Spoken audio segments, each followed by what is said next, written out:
हाय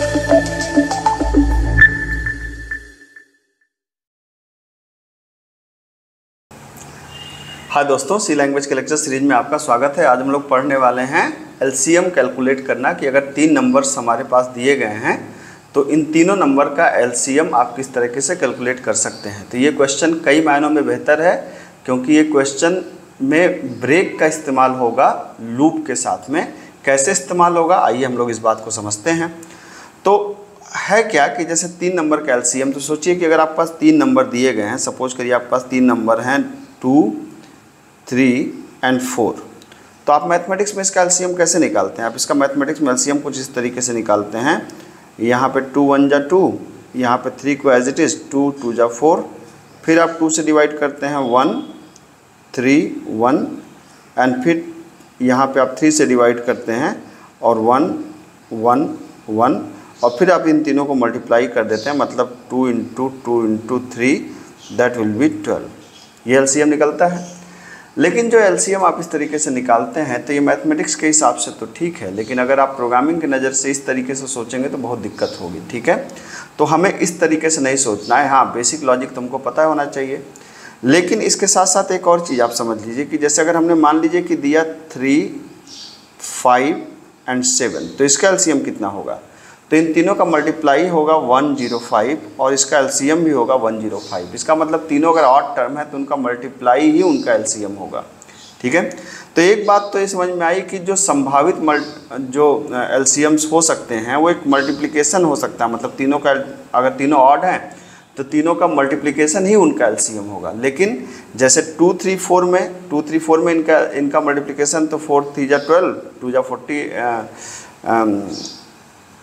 यहाँ पे होगा कितना 2 3 जा 6 और 6 4 जा 24, तो 24 यहाँ तो 12 आ गया आपका, है कि नहीं। तो इसका मतलब कि 24 तक तो नहीं गया, तो यहाँ पे देख सकते हैं कि मल्टीप्लाई तक गया, जबकि यहाँ पे इन बिटवीन कहीं पर रुक गया। अब ये सोचने वाली बात है। तो अब एक बात तो हमने क्लियर कर लिया है कि एलसीएम क्या हो सकता है। एलसीएम हो सकता है कोई भी ऐसा नंबर जो मल्टीप्लाई तक जाएगा।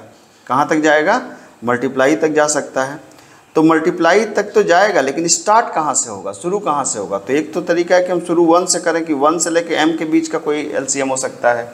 ठीक है, तो ये भी एक लॉजिक हो सकती है। आप 1 से m तक भी चला सकते हैं, कोई समस्या नहीं है। लेकिन एक बात और ऑब्जर्व करने वाली है कि कोई भी जो एलसीएम होगा, जैसे 2 3 4 में 4 के बाद ही या 4 के बाद कोई एलसीएम होगा। ठीक है, 2 3 एलसीएम नहीं हो सकता। उसी तरह 3 5 7 में 7 या उसके बाद का कोई नंबर एलसीएम हो सकता है, मतलब जो सबसे बड़ा नंबर है वो या उसके बाद का कोई नंबर एलसीएम हो सकता है ना। जैसे अगर मैं कहूँ आपको कि 2 3 6, मतलब यहाँ पे 2 3 और 6 मैंने कहा, तो 2 3 6 का एलसीएम कितना होगा। ठीक है, 2 3 6 का एलसीएम तो 6 ही होगा ना आपका। ठीक है, तो 2 3 6 का एलसीएम 6 इसलिए हो जाएगा कि 2 3 जा 6, ये 6 है जो 2 से भी डिवाइड हो रहा है, 3 से भी डिवाइड हो रहा है। तो इसका मतलब कि हमने संभावित कैंडिडेट ये निकाला कि यार जो सबसे बड़ा नंबर है, जो मैक्सिमम नंबर है, वहाँ से लेकर के n के बीच का कोई नंबर एलसीएम हो सकता है। बिल्कुल ठीक है। तो इसका मतलब ये हुआ कि एलसीएम निकालने के लिए आपको क्या करना पड़ेगा, आपको एक लूप ऑपरेट करनी पड़ेगी। कहाँ से कहाँ तक आपको लूप ऑपरेट करनी पड़ेगी कि i इक्वल टू, मैं सिर्फ लॉजिक लिख रहा हूँ कि मैक्सिमम नंबर से लेकर कहाँ तक, उसके मल्टीप्लाई तक जा सकते हैं। अब मल्टीप्लाई तक जब आप गए तो आपने कहा यार कि अब एलसीएम एग्जैक्टली कौन होगा अभी नहीं पता, तो हमने कहा एक एक को चेक करके देखेंगे कि i की वैल्यू अगर a से डिवाइड हो रही है, करंट वैल्यू, और साथ ही साथ i की वैल्यू b से डिवाइड हो रही है, और i की वैल्यू c से डिवाइड हो रही है, तो वही हमारी क्या बन जाएगी, वही हमारा एलसीएम बन जाएगा। ठीक है, लेकिन यहाँ पे एक और सोचने वाली बात है कि मान लीजिए कि आपने कहा कि 2 3, जैसे हमने कहा था 2 3 4, जैसे ये नंबर दिया हमने 2 3 4, तो इसका मल्टीप्लाई कितना है, इसका मल्टीप्लाई होगा 2 3 जा 6, 6 4 जा 24। तो लूप तो 24 तक चलनी चाहिए, जबकि 12 पे जब i की वैल्यू 12 होगी तो 12 से 2 भी डिवाइड होगा, मतलब 12 2 से भी डिवाइड होगा, 12 3 से भी डिवाइड होगा, 12 4 से भी डिवाइड होगा, तो 12 प्रिंट हो जाएगा।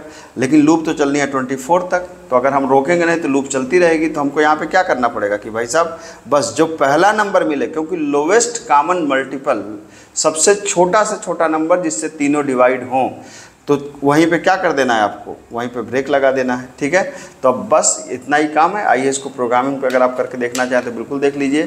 तो आपको क्या करना चाहिए, आपको बिल्कुल सिंपल यहाँ पर 3 नंबर लीजिए, ए बी और सी। ठीक है, तो अब ए बी सी आपने लिया, तो आपने कहा प्रिंट ऑफ क्या, एंटर 3 नंबर्स, आपने कहा 3 नंबर दे दो भाई साहब। ठीक, तो 3 नंबर देने के बाद आपने क्या किया, आपने कहा scan of %D comma address of A, address of B, address of C ले लिया आपने। अब हमें तीनों का क्या चाहिए, एक तो मल्टीप्लाई चाहिए, तो मल्टीप्लाई के लिए m ले लीजिए। तो m को आपको यहाँ पे ऊपर लेना पड़ेगा, आपने m को ले लिया। ठीक है, और m = a × b × c। लेकिन बात चालू कहाँ से हो रही थी, बड़ी डिजिट से, तो हमको एक मैक्सिमम डिजिट भी चाहिए और एक लूप चलाने के लिए i भी चाहिए। तो अब मैक्स के लिए आप क्या कर सकते हैं, वही पुरानी लॉजिक, आपने कहा कि अगर पहला बड़ा है दूसरे से और पहला बड़ा है तीसरे से, तो मैक्स कौन होगा, पहला होगा।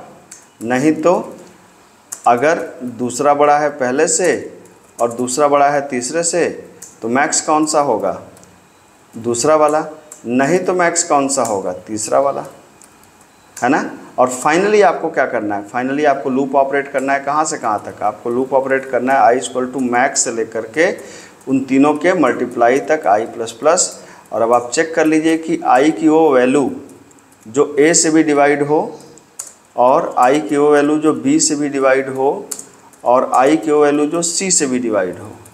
जब तीनों से डिवाइड होगा तो वही नंबर हमारा क्या कहलाएगा, वही नंबर हमारा हो जाएगा LCM।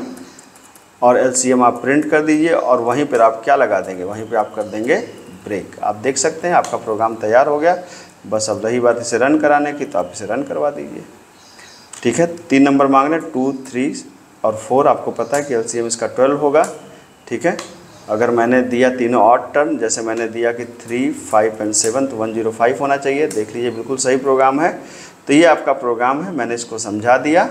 इसको एक बार आप अपने से कर लीजिए। ठीक है, और इन्जॉय करिए। मिलते हैं अगले लेक्चर में। Thank you so much.